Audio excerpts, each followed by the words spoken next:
Why is interracial marriage still such a taboo?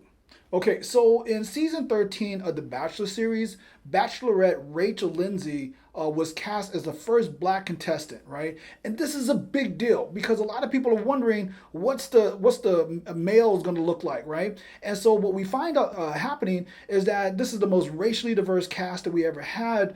But the interesting thing to me is that when she's picking of her top six, only one of them are actually black, right? And then also the things that I've been reading about let me know that race and racism has been at the focus of more in this season than it has in all the previous seasons like combined, right?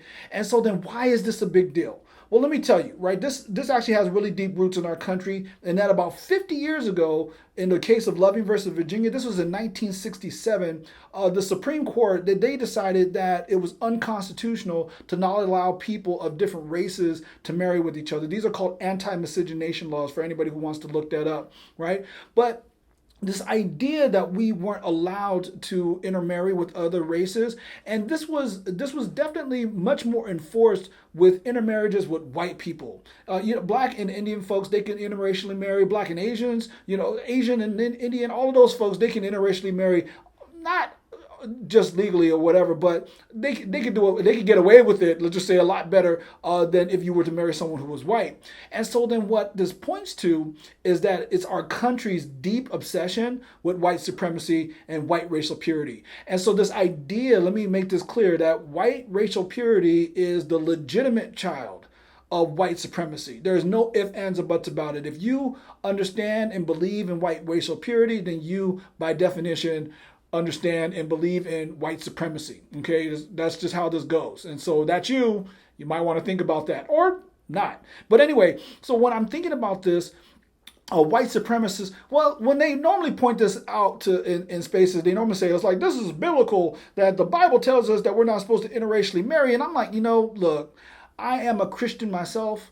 The Bible I'm reading actually doesn't say that, but the verse that they normally quote is 2 Corinthians 6:14, where it says you're not supposed to be unequally yoked, and they say that as it's supposed to pertain to race. But if they actually read the whole thing and they read it, I've read it in the King James version, and I read the NIV version of the Bible all the time.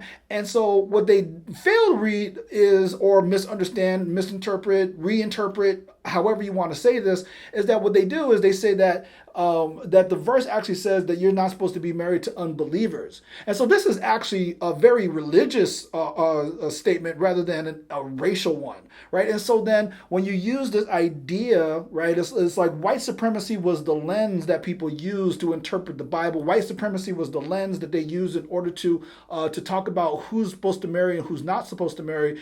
And that is so deeply ingrained in us all the way since back to slavery. Yes, I know I had to say that it was back to slavery. It's been ingrained in us since then, and it's been really hard for us to remove, to the case, right, to the point to where even today, right, only 12% of new marriages, only about 12% of new marriages are interracial, right? And so if it's the goal to have interracial marriages or to have people in different races intermarry with each other, we are far short from any goal of equality that you could be asking for in this space. And so then let me give you three things in regards to what we can do, what our society can do in order to.